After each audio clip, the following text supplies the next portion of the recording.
सूर्यपराग बेले चमत्कार घटना न्यूज कट परवर्ती प्रसंग पूर्ण सूर्यपराग जो पृथ्वी वायुमंडल सृष्टि होता है माध्याकर्षण तरंग नासार अध्ययन मिली एभली एक चमत्कार तथ्य एप्रिल 8 2024 पूर्ण सूर्यपराग होता और से समय पृथ्वीर वायुमंडल उपरी भाग आयनोस्फीयर रे माध्याकर्षण तरंग सृष्टि होता बोली गवेषणा कहूँ सूर्यपराग समय यह तरंग सृष्टि हुई परे पुणी थे स्वाभाविक स्थिति फेरी आसीथिला पृथ्वी वायुमंडल उपरे सूर्यंकर किभली प्रभाव रही एने नासा अध्ययन जारी रखी सेंसर खंजा थिबा एवं खूब उच्च को जाई परथबा बेलून गुडी को लॉन्च करी वायुमंडल माध्याकर्षण तरंगर उपस्थिति संपर्क में नासा पक्षरु स्पष्ट करा जायछि वायुमंडल आकस्मिक सूर्यकिरण पाइबारु वंचित हेले कौन प्रतिक्रिया सृष्टि हुए से नहीं ये चमकप्रद तथ्य वर्तमान सामना को आसी अधिक आलोचना करबा महाकाश विज्ञानी डॉक्टर शुभेन्दु पट्टनायक आम सहित जोड़ी डॉक्टर पट्टनायक स्वागत करबा आलोचना को जो चमत्कार घटना कथा आम कहूचे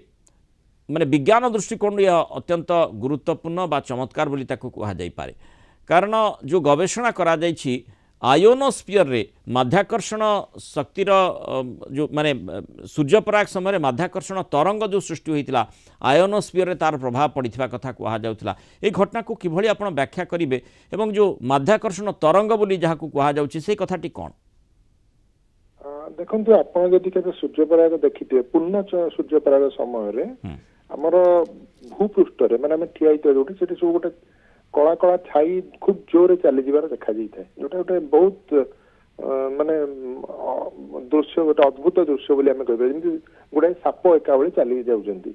तो तार कारण आम जानी पार नथिले प्रथम पूर्व तो एबे जो अध्ययन द्वारा देखा जाए आम वायुमंडल सभा उपर स्तर जोटा जोटा आयोनोस्फीयर आम कहूचे से सूर्यपराग पूर्ण सूर्यपराग समय किछि तरंग आकार देखा जाउछि कारण जेहेतु जेतेबेले सूर्यर आलोक रश्मि आसीबा एवं कणिका आसीबा बंद हो जाउछि चंद्रता को घोड़ाई दिए सेही समय ता ऊपर से प्रभाव रे गोटे तरंग भलिया सृष्टि होउछि जाको आमे तरंग कहूचे जो माध्याकर्षण शक्ति तरंग बोली किंतु सेटा प्रकृत से तरंगटा वायुमंडल रे होउछि ता द्वारा आमे पृथ्वी पृष्ठ रे भी जो छाई एलो गोटे सुंदर खेल देखिताए पूर्ण सूर्यपराग समय रे तो यही जो प्रक्रियाटी एबे बाहर करा जायछि कारण प्राय पाखापाखि 800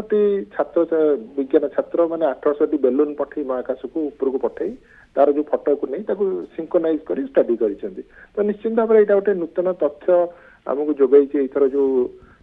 सूर्यपराग आइछि सूर्यपराग समय आम नुआ नुआ तथ्य सब एभलिया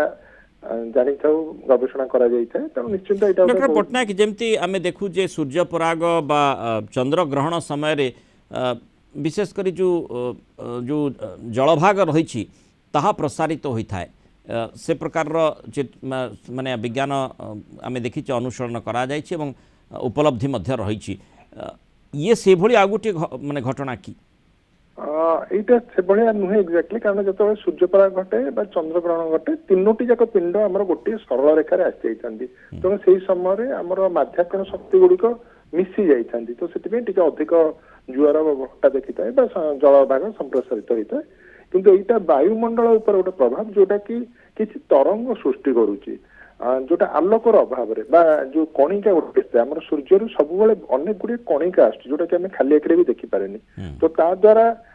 जो कणिकाटा बंद हो जाए माने आसवा से समय किसी समय किसी गोटे तरंग सृष्टि होती तेणु यहाँ से गोटे तरंग बोली आम कहीपर जमी ढेउ सृष्टि होता है आमर समुद्र पृष्ठ में बड़ बड़ कि ये गोटे छोटिया ढेउ गोटे वायुमंडल सृष्टि होती जोटा कि बहुत उपर स्तर से स्तर में आम वायुमंडल माने सांद्रता बहुत कम माने बहुत पतला वायुमंडल सेठ थाए तो सेटा जो सृष्टि होची ता द्वारा आमे हमर अन्य किसी असुविधा होची सुविधा होची भविष्य में स्टडी करा योजना रही